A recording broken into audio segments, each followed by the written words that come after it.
안녕하십니까. 저는 올해로 68이 된 남자입니다.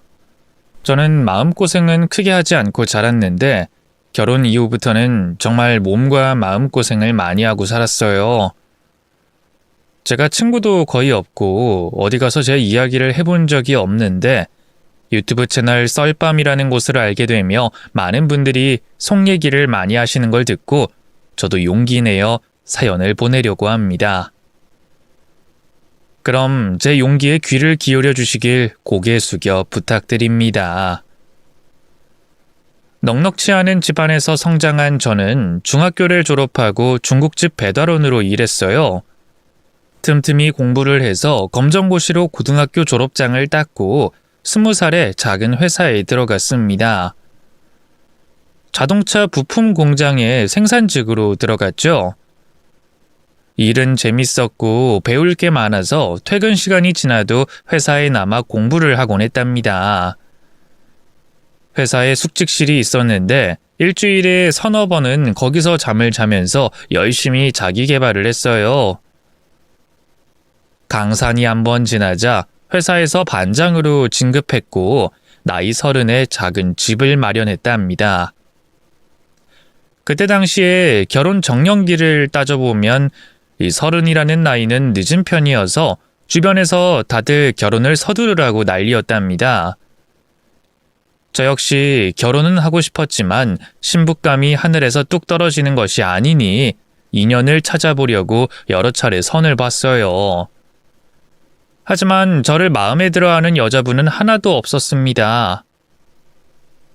제가 예의상 다시 만나자고 말했더니 하나같이 좋은 여자 만나세요 라면서 차버리더라고요. 제 매력이 그렇게 없나 이후부터는 선자리를 거절했습니다. 그러던 어느 날 출근길을 걷던 중 제 눈에 확 띄는 여성이 보였어요. 단정한 단발머리에 긴 치마와 하늘색 티셔츠를 입고 있던 여자분이었는데 뒷모습만 봐도 무척 아름답더라고요. 그날은 제가 무슨 자신감이었는지 제 앞을 걸어가던 그 여자분에게 말을 걸었습니다. 저기 안녕하십니까? 저는 심선기업의 박만호 반장입니다. 네, 그런데요? 제가요, 그러니까 저 박만호가 아가씨한테 반해버렸습니다. 어떻게 그런 말을 하게 된 건지 지금 생각해보면 제 인생에서 가장 용기 있던 순간이었던 것 같습니다. 여자분은 제 어이없는 고백에도 웃어주셨고 만나달라는 부탁에 알겠다고 대답해 주셨어요. 귀여우시네요. 좋아요. 이따 오후 6시에 요 앞 사거리 횡단보도 앞에서 봐요. 그게 정말입니까? 고맙습니다. 그럼 좋은 하루 보내십시오. 저는 너무 좋아서 그날 회사에서 어떻게 일을 했는지 기억이 나지 않았습니다. 하루 종일 첫눈에 반한 여자 생각만 하면서 정신줄을 놓고 일했답니다. 그날 저녁 그녀를 다시 만나게 됐고 저희 둘은 사귀기로 했어요. 물론 제가 강하게 밀어붙여서 성공하게 된 거죠. 그런데 그 여자친구의 정체를 알게 되자 절로 헉소리가 나왔답니다. 그러니까 민자 씨가 의사라는 거예요? 그 하얀 가운 입고 청진기 목에 걸고 일하는 의사? 네, 그렇다니까요. 종합병원에서 내과의로 일하고 있어요. 와, 제가 의사 선생님이랑 사귀다니 이거 참 영광입니다. 에이, 뭐 의사고 뭐고 다 똑같은 월급쟁이에요. 괜히 부담 갖고 그러지 마세요. 정말 그래도 되는 거죠? 못 올라갈 나무는 쳐다보지도 말랬는데. 그럼 저 민자씨 포기 안 합니다. 당연하죠. 포기하면 가만 안 둘 테니까 그런 줄 아세요? 결국 저희 두 사람은 수개월 동안 연애를 했고 떨어질 수 없는 사이가 됐어요. 그래서 양가 부모님께 인사를 드렸는데 저희 부모님은 의사 집안이라 부담스럽다며 잘 모르겠다고 하셨고 처가 부모님은 저를 굉장히 싫어하셨습니다. 장인어른 되실 분은 아예 헤어지라고 경고하셨습니다. 넌 남자 보는 눈이 왜 그 모양이냐? 데리고 온 남자가 겨우 공장 직원? 너 지금 우리랑 장난하냐? 의사식이나 됐으면 사람 보는 눈에 키워야지. 어디 근본도 없는 중졸짜리 공돌이를 내 집에 데려와! 아빠, 직업이 뭐가 중요해요. 제가 사랑하는 남자는 만호 씨라고요. 우리 결혼하게 허락해 주세요. 호적에서 파버릴래! 당장 이놈 데리고 안 나가! 처가 부모님이 완강하게 반대를 하셔서 제가 무릎 꿇고 받아달라고 빌어도 봤어요. 하지만 바로 방으로 들어가시며 문을 쾅 닫아버리시며 거절하셨습니다. 이후 몇 차례나 찾아뵀는데 항상 문전박대를 당했어요. 결국 이 결혼은 안 되겠다 싶어 애인에게 헤어지자고 했습니다. 그러자 그녀는 저와 살림부터 차리고 결혼식은 나중에 하자고 하더군요. 이성적으로 생각하면 안 될 일이었는데 제 감정과 본능은 애인 말대로 동거부터 하고 싶었습니다. 그래서 민자 씨와 동거를 먼저 시작했고 처가 부모님들께도 말씀을 전했어요. 그런데도 꿈쩍도 안 하시고 아내를 호적에서 파버리겠다는 말씀만 하시며 저를 받아주지 않으셨답니다. 그렇게 해가 2번 바뀌고 저와 민자 씨 사이에서 아들이 태어났어요. 자식을 처음 낳아보니 인생이 얼마나 행복한 일인지 제대로 깨달았죠. 이렇게 자식까지 낳고 사는 걸 보면 처가에서 저를 받아주지 않을까 생각하고 찾아갔는데 당신들 손자가 태어났다고 하니 아내에게 인연을 끊어버리시겠다고 했어요. 근본도 없는 남자와 동거해서 자식을 낳으면 뭐가 달라질 줄 알았냐며 더 이상 저희 부부를 만나주시지 않았죠. 결국 처가 식구들과 저희는 다시 못 만나게 됐습니다. 그런데 이듬해 제 인생에서 가장 슬프고 힘든 상황이 찾아왔습니다.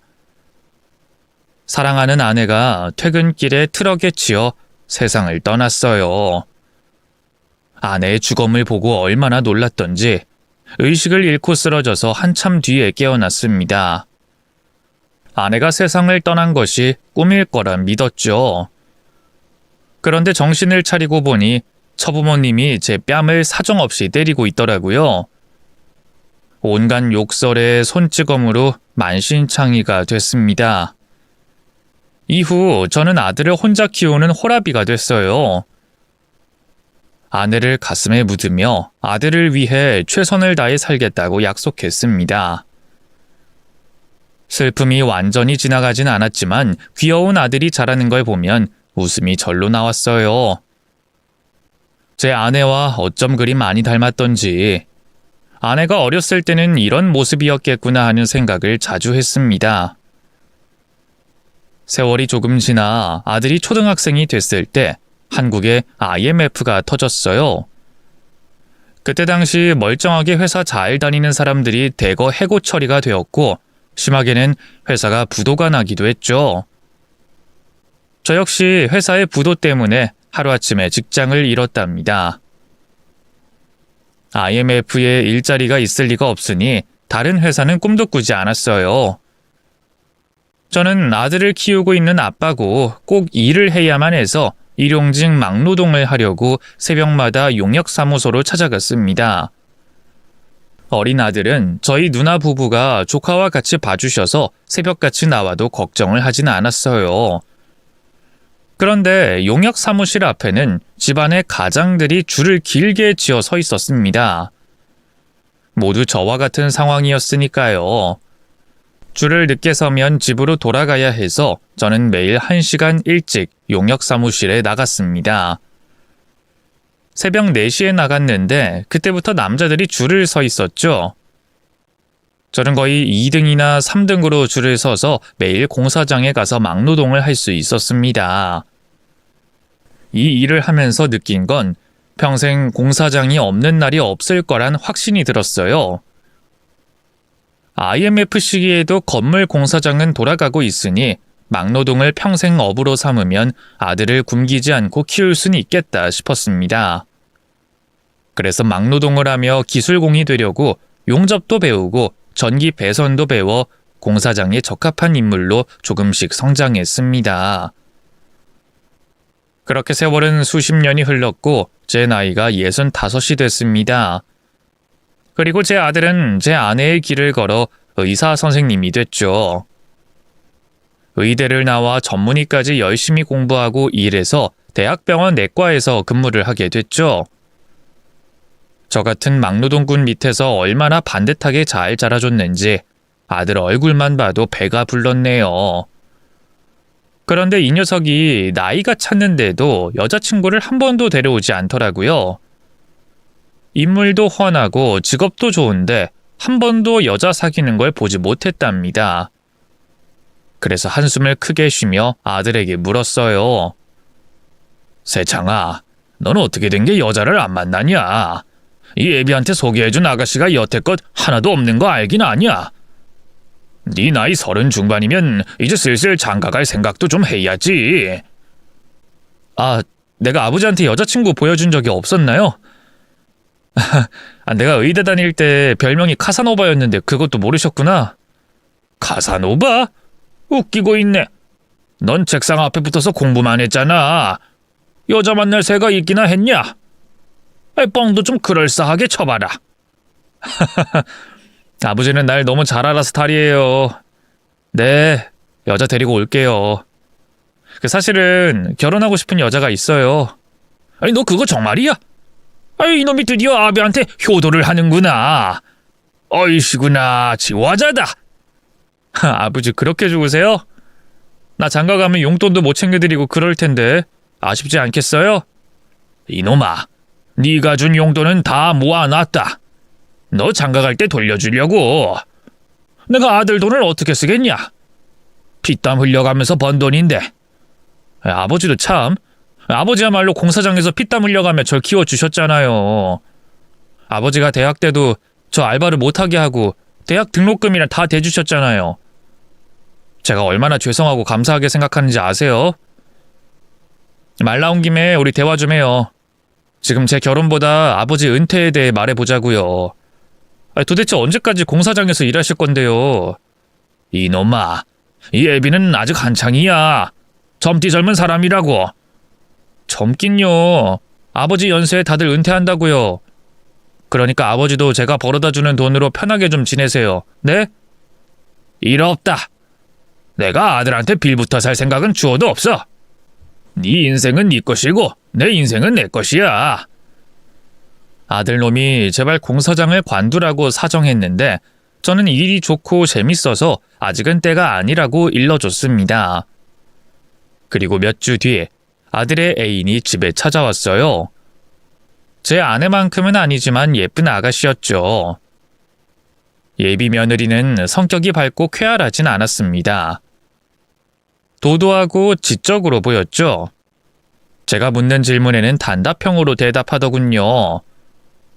아가씨는 우리 아들의 어디가 좋은 건가? 네? 아, 이사라서요. 얼굴도 잘생겼고 빠지는 게 없잖아요. 아주 솔직한 사람이네. 그래서 내 아들과 결혼하면 행복하게 잘 살 수 있는 자신이 있는 건가? 아버님, 질문이 너무 올드하네요. 그냥 오빠가 저 좋다고 하고 의사니까 굶어 죽지 않겠거니 생각하고 결혼하려는 거예요. 요즘은 다 조건 보고 결혼하는 시대잖아요. 제 말이 예의 없이 들렸다면 죄송한데 전 솔직하게 대답 드리는 거예요. 아니야. 죄송하기는. 난 오히려 이런 대답 들으니 더 좋네. 그래. 그럼 상견례는 언제쯤 할까? 저는 아들이 어련히 좋은 여자를 선택했을 거라 믿고 질문을 많이 하지 않고 허락의 말을 전해줬습니다. 그리고 4주 뒤에 상견례를 치르게 됐어요. 예비 며느리와 사돈 부부는 약속 시간보다 30분 늦게 도착했습니다. 기본이 안 돼 있다고 생각했으나 괜히 지적하고 언짢은 기색을 보이면 분위기가 이상해질까봐 화난 얼굴로 인사를 했답니다. 아이고, 사돈어른 안사돈. 이렇게 만나뵙게 되어 영광입니다. 두 사람은 제 인사를 받고 고개를 까딱이며 자리에 앉더군요. 악수하려고 오른손을 내밀었는데 사돈어른은 가볍게 무시했습니다. 저는 부끄러운 손을 거두며 말했어요. 이렇게 예쁜 따님을 시집 보내기 아까우시겠습니다. 그러자 사돈어른이 대답했죠. 아깝긴 하죠. 제 딸이긴 하지만 진짜 남주기 아까운 녀석입니다. 온실 속 화초처럼 키웠거든요. 또 제가 딸 바보라 시집 간다는 말을 듣고 꽤 우울했습니다. 아유, 그럴만도 하죠. 제가 사돈어른 입장이어도 같은 마음이었을 겁니다. 그래도 제 아들을 사위로 받아주시겠다고 하니 무척이나 감사합니다. 네네. 일단 식사부터 하시죠. 천천히 대화 나눠봅시다. 결혼 준비와 관련한 이야기를 나누면 한참 걸릴 테니 배부터 채우자고요. 그러죠. 좋습니다. 그래서 식사를 시작했는데 어색한 기류가 흘러 입에 잘 들어가지 않더라고요. 음식은 분명 비싸고 맛있는 것들이었는데 무슨 맛인지 기억이 나지 않았습니다. 이윽고 식사를 거의 다 하고 배를 채운 뒤 디저트를 기다리며 대화를 시작했답니다. 이번엔 안사돈이 말문을 열었습니다. 저기 박서방 모친은 어떻게 돌아가셨는지 여쭤봐도 될까요? 저는 교통사고로 세상을 떠났어요. 아들 녀석이 2돌 지났을 무렵에요. 그 이후부터는 저 혼자 쭉 아들을 키워오며 살았고요. 재혼도 안 하시고요? 대단하시다. 근데 제가 듣기로 돌아가신 안사돈이 의사였다고 하던데. 네. 그 아들이랑 같은 내과 전문의였어요. 그럼 사돈어른 직업은 뭔가요? 그 박서방한테 물어보질 않아서 궁금하네요. 저는 공사장에서 일하는 기술공입니다. 네? 공사장이요? 그럼 노가다를 말씀하시는 건가요? 그렇죠. 노가다. 막노동. 이렇게 말하는 직업이죠. 그래도 기술공이라 꽤 대우가 좋습니다. 저는 자랑스럽게 제 직업을 밝혔는데 사돈 부부는 별로 좋아하지 않는 것 같았어요. 다시 안사돈이 입을 열었습니다.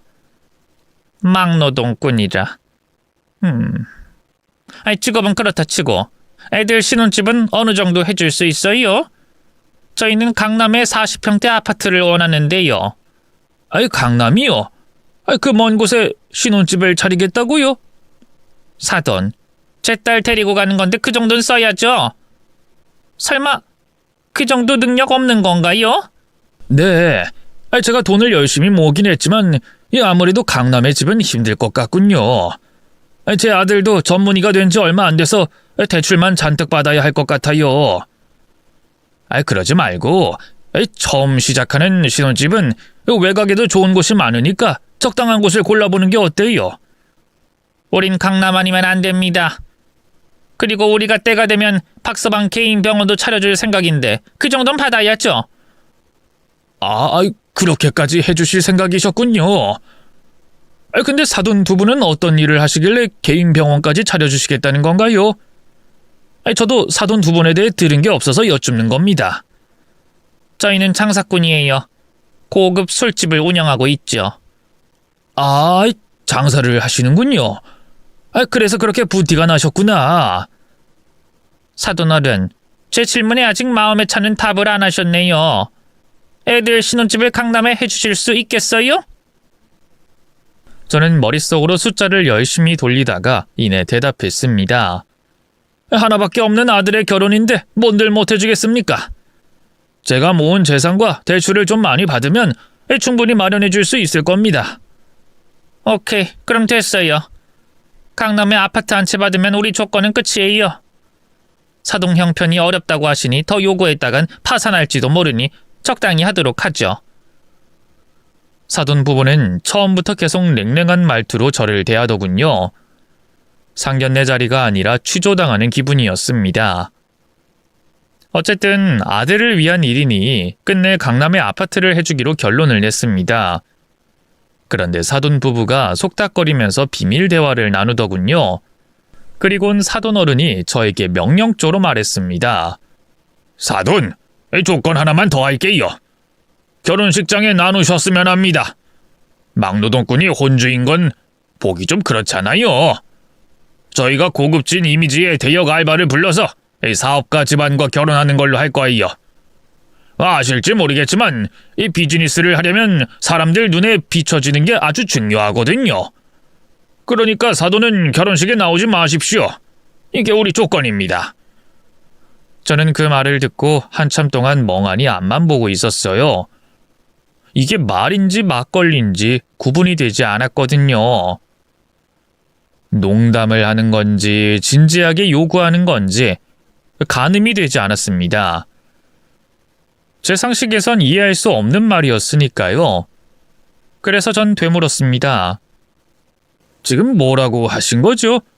제가 말귀를 잘 못 알아들은 것 같네요. 다시 한번 말씀해 주시죠. 아, 못 알아들으셨어요? 노가다꾼이라 그런지 이해력이 딸리시나 보네. 사돈, 결혼식장에 나오시지 말라고요. 외모도 시커멓게 단게 막노동한다고 얼굴에 써놓으신 것 같네요. 우리가 단역 섭외할 테니까 혼주석에 앉지 말라고요. 이제 이해가 되시나요? 그러니까 막노동꾼인 제가 창피하고 부끄러우니 고급진 사람들을 섭외해서 결혼식을 치르겠다고요? 사돈, 지금 저를 무시하고 비하하시는 건가요? 조금 지나친 부탁인 것 같습니다. 아니, 우리가 사업하는 사람이라 이미지라는 게 있어서요. 우리 가게에 연예인들도 오고 그러는 곳이라고요. VIP 손님들이 축하하러 오실 건데 막노동꾼 사돈을 소개하긴 좀 그렇잖아요. 사돈이 다시 한번 제 직업과 제 시커먼 외모를 지적하면서 결혼식장에 나타나지 말라고 하더군요. 그 말을 듣고 아들 얼굴을 봤는데 무표정한 모습이었습니다. 이 녀석이 결혼을 하고 싶은 거구나 하는 생각이 들어서 저는 사돈 말에 동의하기로 했습니다. 네, 무슨 말씀인지 잘 이해했습니다. 그럼 혼주석에 앉힐 단역을 잘 골라서 예식 치르시죠. 이야, 우리 사돈 시원시원하시네. 처음엔 말귀를 못 알아들어서 답답한 막노동 잡부라 무식한 줄 알았는데 그래도 정신머리는 좀 깨어있는 것 같군요. 좋아요. 그럼 결혼식장에서는 보지 않은 걸로 합시다. 아들을 위해 못할 게 뭐가 있나 하는 심정으로 사돈의 말에 가볍게 웃어 보였습니다. 그런데 그 순간 무표정한 아들이 테이블을 두 주먹으로 내리쳤답니다. 다들 깜짝 놀라서 이목이 쏠렸어요. 장인어른 장모님! 해도 해도 너무하시는 거 아닙니까? 지금 제 아버지를 모욕한 것도 모자라 결혼식장에 나타나지 말라고요? 이게 어느 나라 법입니까? 두 분 체면 차려야 한다고 제 아버지더러 결혼식에서 빠지라니! 이게 말이 된다고 생각하세요? 박서방, 이거 왜 이러나? 어른들끼리 입 맞추고 끝내려는데 왜 나서고 그래? 이런 목 같은 것들! 더럽고 추악해서 이 결혼 안 해! 아들은 테이블을 다시 한번 주먹으로 내리쳤습니다. 그랬더니 예비 며느리가 흥분해서 아들의 따귀를 날렸어요.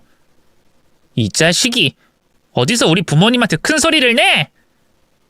우리 엄마 아빠가 한 것도 아닌데 왜 지랄 연병이냐고!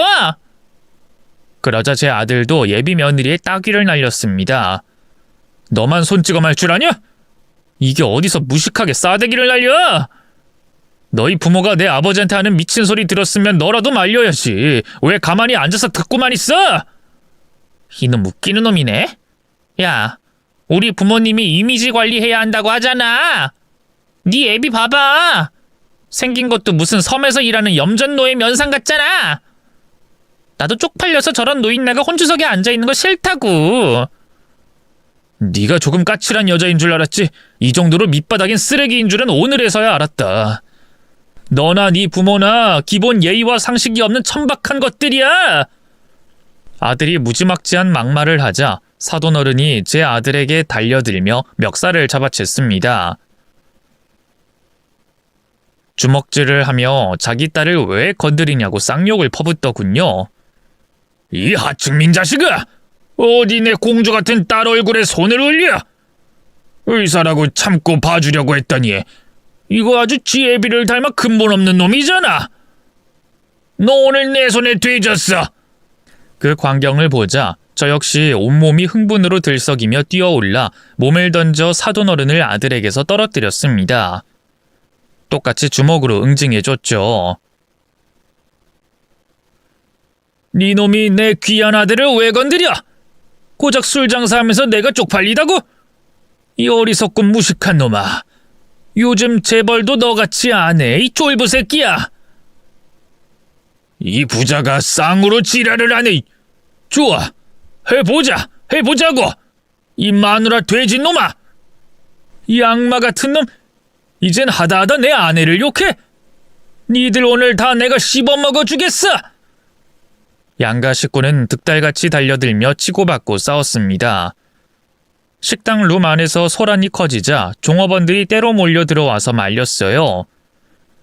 상견례 자리가 싸움터가 돼버려 제대로 결혼을 말아먹게 됐습니다. 아들과 저는 식당에서 나와 나란히 걸으며 대화를 나눴습니다. 아들, 미안하다. 아버지가 잘난 게 없어서 이사달이 났다. 아버지가 뭐가 미안해요. 저 집안 식구들이 완전 쓰레기지. 난 저것들 착한 사람들이라고 생각했어요. 내가 인사하러 갔을 때는 아주 점잖게 대하더니 여기선 바닥치는 모습을 보이네요. 아버지, 저런 것들하고 한 식구 되느니 차라리 혼자 사는 게 나아요. 아유, 혼자 사는 게 나은 건 아니지만 저런 집안에 내 귀한 아들을 줄 수는 없다. 그러니까 다른 여자를 찾아봐라. 아버지, 걱정하지 마세요. 제가 오늘 데리고 온 여자보다 100배는 나은 여자 데려올 테니까. 그래. 그렇게만 해주면 내가 오늘 일을 잊어버릴 수 있겠다. 젊었을 때 네 엄마랑 나 사이를 받아주지 않던 사람들이 생각나는 하루였다. 아들은 그게 누구냐고 물었는데 제가 처부모님 이야기는 하지 않았어요. 지금은 두 분 다 돌아가셨고 아주 오래된 일이니 말을 삼켜버렸죠. 그렇게 아들 상견례를 제대로 망치고 공사장에서 일하고 있던 중 어깨를 심하게 다쳤습니다. 무거운 걸 들다가 어깨 회전근이 찢어져서 병원에서 입원 생활을 하고 퇴원해서도 공사장으로 복귀할 수 없었어요. 몸이 따라주지 않으니 강제로 은퇴하게 된 거죠. 하지만 저는 아직 젊다고 생각하고 다른 일을 찾기로 했답니다. 인터넷을 할 줄 몰라 벼룩시장 신문지를 가져와서 채용 공고란을 자세히 들여다봤어요. 그중 눈에 띄는 곳이 있었습니다. 바로 아파트 경비원을 모집하는데 월 200만 원을 준다고 쓰여 있더라고요. 요즘 경비원 월급이 박봉이라고 난린데 어느 개념 있는 아파트에서 최저시급을 주기로 했나 보더라고요. 그래서 바로 전화를 걸어 경비원을 모집하냐고 물었더니 이력서를 들고 면접 보러 오라고 했죠. 이튿날 으리으리한 아파트 경비실로 면접을 보러 갔더니 아파트 부녀회장과 관리소장이 있더군요. 제가 공장에서 일했던 것과 수십 년간 공사장에서 성실하게 일한 게 끈기 있어 보였는지 바로 좋다면서 출근하라고 했어요. 어깨를 다치고 아무 일도 못하면 어쩌나 싶었는데 운 좋게 일을 시작할 수 있었습니다. 그래서 다음 날부터 일을 시작했는데 어려운 일은 거의 없었어요. 말 그대로 경비이기 때문에 아파트에 드나드는 차량을 확인하고 CCTV를 보고 앉아서 주민의 안전을 살폈답니다. 또 지저분한 곳이 있으면 청소하고 깨끗이 치우면 또 할 것이 없었죠. 그런데 그 아파트에서 보지 말아야 할 사람들을 보고 말았습니다. 상견례장에서 봤던 예비 사돈 부부를 아파트 단지 안에서 마주치고 말았어요. 두 사람은 저를 바로 알아보더니 눈을 부릅뜨더군요. 이 개자식, 네가 여기 왜 있어? 뭐야? 그 옷은 설마 우리 아파트의 새로운 경비? 아휴, 이것들을 내 새 일터에서 만나다니 진짜 짜증나니.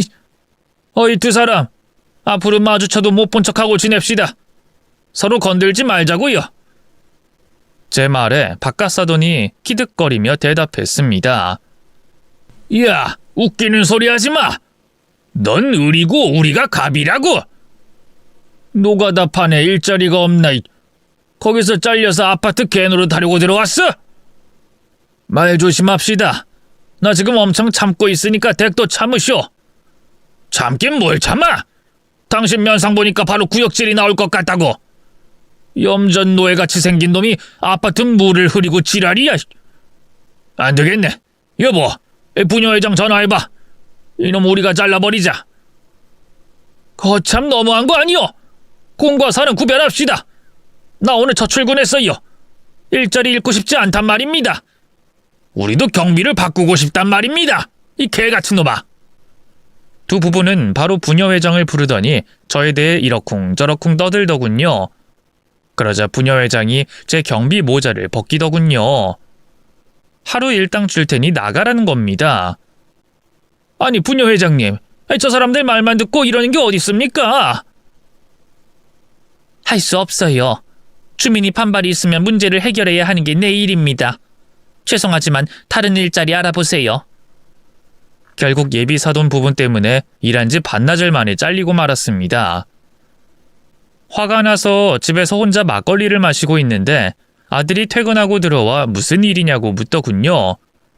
그래서 전 솔직하게 일러줬습니다. 아버지, 제가 일자리 구하지 말고 쉬시라고 했잖아요. 그러게 왜 괜히 경비원으로 일을 구해서 그 인간들 만나서 기분을 망쳐요. 난들 알았겠냐?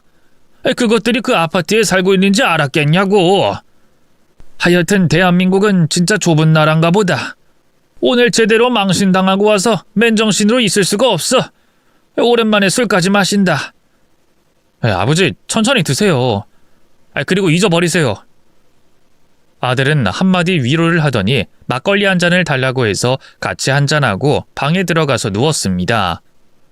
그리고 몇 주 동안 일자리를 찾지 못해 집에서 놀고 있는데 평일 오후에 아들에게 전화 한 통이 걸려왔어요. 아버지, 오늘 아버지 생신인 거 아시죠? 축하드려요. 오늘이 내 생일이었냐? 아이고, 시간 가는 줄 몰랐네. 이래서 집에서 놀면 날짜를 헷갈린다니까. 아무튼 고맙다, 세창아. 아버지, 지금 좀 나오실 수 있어요? 제가 생신 선물 준비했는데 이걸 집으로 가져갈 수 있는 게 아니라서요. 선물? 아니, 뭔 선물이길래 그러냐? 너 쓸데없는데 돈 쓰고 그런 거 아니지? 아니에요. 진짜 좋은 선물이에요. 아버지가 보면 엄청 기뻐하실 겁니다. 주소 찍어드릴 테니까 택시 타고 오세요. 알았다. 옷 입고 출발하마. 저는 아들이 점심이라도 사주려는 것 같아 기분 좋게 택시를 타고 해당 주소로 찾아갔습니다. 엄청 높은 층의 건물이었는데 입구에서 아들이 저에게 손을 흔들고 있었어요. 아버지, 여기요. 얼른 오세요. 여기서 뭐하냐? 이 좋은 건물에서 밥이라도 사주려고? 밥은 좀 이따 먹고요. 일단 저랑 재밌는 거 구경해요. 아들이 건물 로비로 들어가더니 공무원 여러 명과 대화를 나누더라고요. 그리곤 지하에 들어가더니 강제로 문을 따고 급습했어요. 세창아, 뭔 일인데 그래? 아니, 저 사람들이 무슨 일을 하는지 모르겠지만 날 왜 여기로 부른 거야? 아버지 복수해드리려고요. 자, 이제부터 재밌는 일 생길 겁니다. 아들의 말이 끝나기 무섭게 바로 지하 술집에서 예비 사돈 부부가 끌려 나왔어요. 그리고 공무원들은 가게 장부와 술을 모두 압수했답니다. 그리고 이 일을 주도하는 제 또래의 남자가 있었는데 아들이 그 남자를 저에게 소개해 주더군요. 아버지, 이쪽은 제 장인 되실 분이에요. 이 건물의 주인이시고 다른 건물도 몇 개 소유하시고 있어요. 뭐, 장인? 너 벌써 애인이 생겼냐? 아무튼 인사드려야지.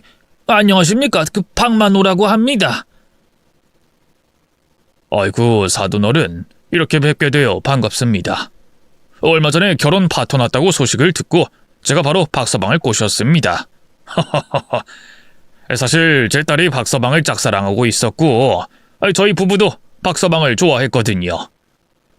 장가 간다는 말에 아쉬워하고 있었는데 상견례장에서 있었던 일을 말해주더라고요. 그래서 제가 바로 사위로 영입하기로 했습니다. 사돈어른, 제가 아드님의 장인이 돼도 괜찮을까요? 네? 아니, 너무 갑작스러워서요. 그리고 지금 저 두 사람 일이 우선인 것 같은데요.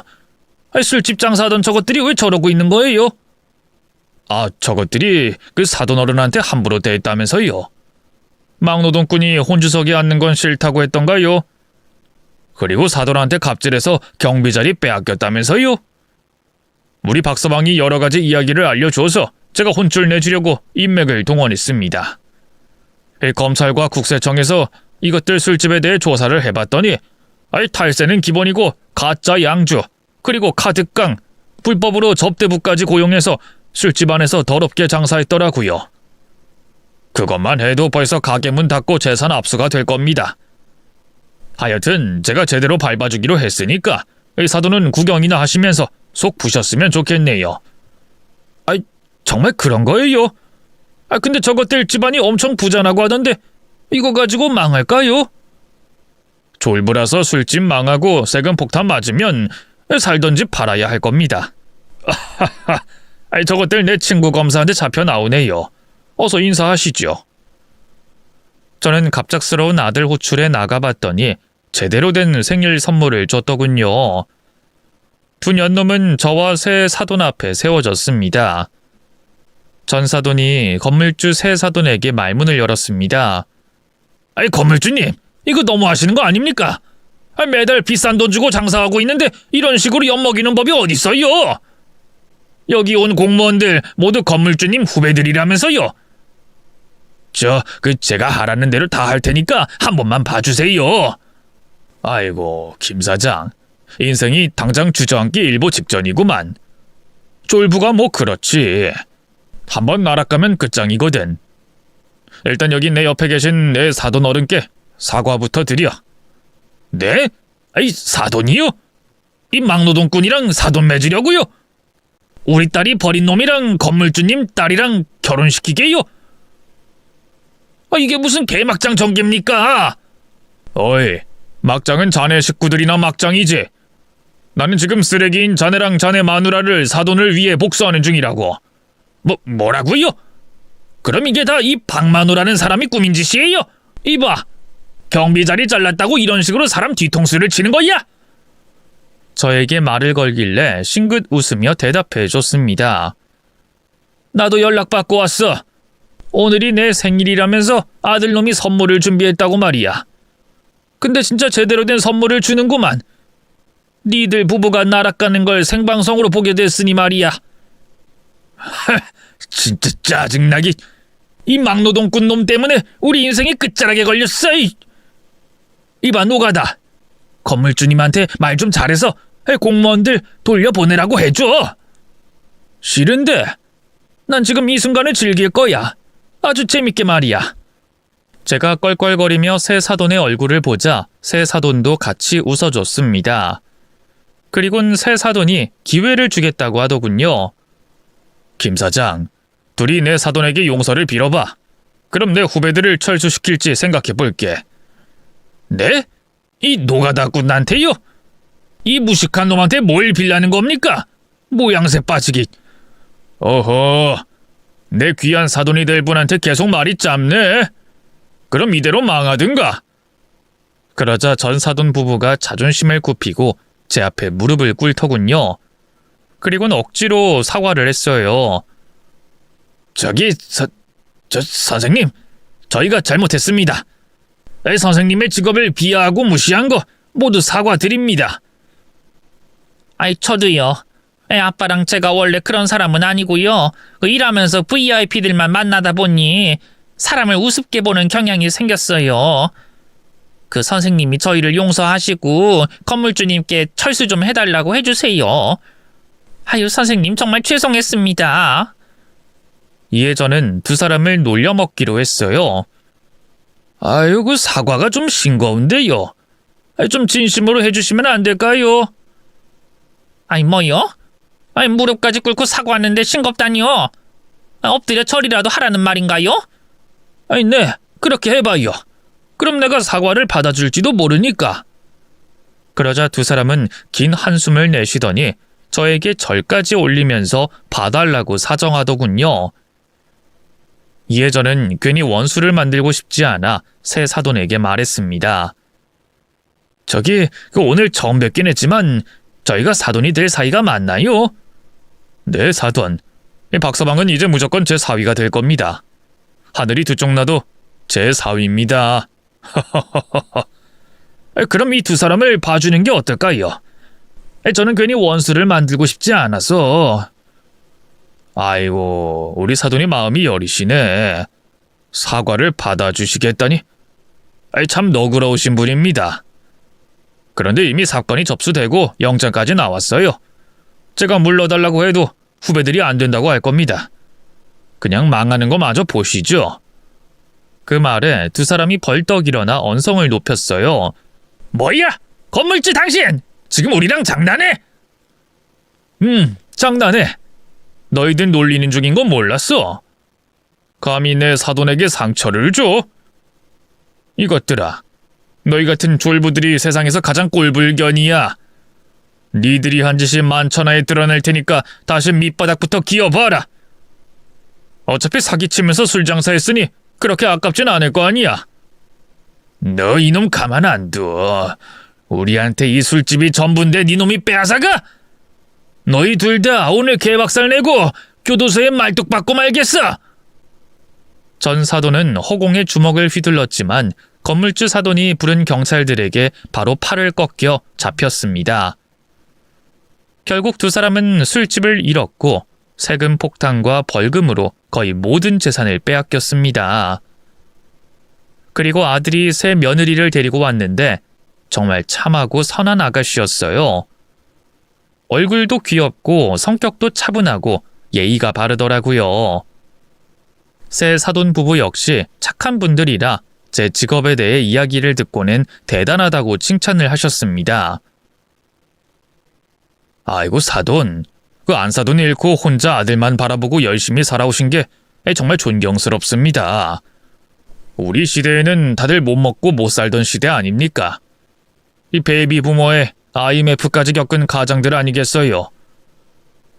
저야 노가다판에서 아들 얼굴 떠올리면서 재밌게 일했어요. 사돈들이야말로 대단한 분들이죠.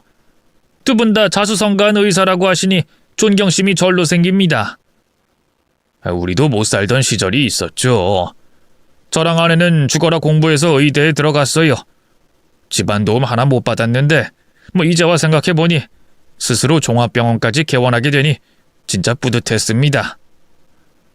종합병원을 운영하시고 여러 채 상가까지 소유하고 계시다니 참으로 멋지십니다. 사돈, 듣자 하니 일을 하고 싶어 한다고 들었어요. 네. 어깨 다치고 공사장에는 못 돌아갈 것 같아서 경비원으로 일하려고 했었죠. 근데 결과는 사돈도 아시죠? 네. 그래서 말인데 제 건물에서 관리자로 일해보시는 건 어때요? 총관리 책임자로 스카우트하고 싶습니다. 네? 아닙니다. 제 아들한테 개인 병원 차려주신다면서 어떻게 저까지 신세를 지겠습니까? 신세라뇨. 이제 한 식구인데 서로 도울 수 있는 건 도와야죠. 그리고 건물 총관리 책임자가 하는 일이 절대 편하지 않아요. 머리도 많이 써야 하고 사람 스트레스도 심할 겁니다. 사돈은 잘 이겨낼 것 같으니 제안하는 거예요. 그렇군요. 그럼 저야 감사히 받도록 해야죠. 제가 최선을 다해 일해 보겠습니다. 감사합니다, 사돈. 그렇게 저는 사돈의 건물에서 관리자로 일하게 됐고 얼마 뒤 아들을 장가 보냈습니다. 새 며느리가 아들을 오랜 시간 짝사랑해온 것도 감사한 일인데 결혼 파토가 나서도 제 아들을 받아준 걸 보니 엎드려 절하고 싶을 만큼 고마웠네요. 여하튼 아들 내외는 신혼부부로 새롭게 시작하게 됐습니다. 저는 상가에서 열심히 일하는 관리자로 소문이 나서 임차인들에게 응원을 받으며 일했어요. 2년 뒤 저 혼자 살던 집을 정리하고 조금 더 좋은 아파트로 이사 갔습니다. 아들이 많이 보태줘서 효도를 받고 말았네요. 게다가 좋은 차도 한 대 사줘서 편하게 출퇴근했답니다. 그렇게 소소하고 행복하게 지내고 있는데 충격적인 광경을 봤습니다. 저희 아파트 경비원이 화단에 오줌을 싸고 있는 겁니다. 너무 기가 막힌 저는 바로 경비원에게 항의했습니다. 이봐요 경비 아저씨, 지금 뭐 하는 짓입니까? 화단에 오줌을 싸다니 당장 그만 싸지 못해요. 아이고 죄송합니다. 제가 너무 급해서 여기에 오줌을 싸버렸네요. 저기 선생님, 이 일은 비밀로 해주시면 안 될까요? 바지 지퍼를 올리고 저를 돌아본 경비원은 다름 아닌 전 사돈이었습니다. 아니, 당신이 우리 아파트에 왜 있어? 뭐야? 당신은 내 인생 망치고 우리 가정 바탕낸 그 막노동꾼? 원수는 외나무 다리에서 만난다더니 너 잘 만났다. 내가 너 때문에 쫄딱 망해서 경비질이나 하면서 연명하고 있다고. 경비원이 뭐가 어떻다고 당신 직업을 비하하고 그러나? 그리고 당신이 망한 게 어떻게 내 탓이야? 불법 실컷 저지르고 살다가 한 방에 훅 갔으면서. 이 막노동꾼이 그 사이 많이 컸구나. 좋은 차도 타고 이런 좋은 아파트에 사는 걸 보니. 그래, 우리 아들이 내과 전문이잖아. 우리 사돈이 개인병원 개원해줘서 아주 잘 살고 있지. 이게 따지고 보면 다 당신 덕분이야. 하마터면 네 놈과 사돈을 맺었을 거 아니야. 다행히 그때 진상 부려줘서 고맙네. 이 개같은 놈이 감히 날 조롱해? 안 되겠어. 너 오늘 제삿날인 줄 알아. 안 그래도 경비직거리 하는 거 지긋지긋했는데 오늘이 너랑 내가 같이 저승길 가는 날인가 보다. 아직도 철이 덜 들었구만. 나이를 어디로 처먹은 건가? 똥구녕으로 처먹었다, 이 거렁뱅이 노가다꾼 새끼야! 그놈은 빗자루를 들고 제 몸에 휘둘렀어요. 저는 뒷걸음질하며 이리저리 피하다가 빗자루 손잡이를 꽉 잡았습니다. 그리고 그놈을 밀어버려서 주차장 바닥에 넘어뜨렸습니다. 아이고 나 죽네. 아이 주민 여러분, 이놈이 경비한테 갑질하고 때립니다. 신고 좀 해주세요. 이봐 졸부, 내 블랙박스에 다 찍혔거든. 이거로 네 놈을 잘라버릴 거야. 뭐? 그래, 잘라라. 어차피 여기서 더 내려갈 곳도 없고 차라리 돼지는 게 낫다고. 그놈은 끝까지 비관적이고 저를 크게 원망하고 있었습니다. 그래서 그놈이 원하는 대로 경비원 자리를 반납하게 하며 쫓아내버렸답니다. 주민에게 빗자루를 휘둘렀으니 충분히 퇴사 사유가 됐죠. 그리고 졸부 세 식구는 도시에서 버틸 수가 없어 지방에 싸구려 방을 구해 각자 허드렛 일을 하며 산다고 하더군요. 그게 제가 들은 마지막 소식이었습니다. 한편 제 며느리가 결혼 3주년이 되자 손녀딸을 낳게 됐어요. 이젠 이승에서 원하는 꿈을 모두 다 이룬 것 같습니다. 먼저 간 아내를 만나게 되면 꼭 하고 싶은 말이 있네요. 여보, 나 잘 살았지? 우리 아들 잘 키웠지? 라고 말이죠. 저같이 반대한 결혼 생활을 하신 분들도 계실 것이고 분노가 치미는 상견례를 치른 분들도 분명히 계실 거라 생각합니다. 제가 드리고 싶은 말씀은 너무 배경만 보지 마시고 사람의 내면을 봐주셨으면 합니다. 그럼 여기서 글을 마칠게요. 모두 건강하시고 안녕히 계세요.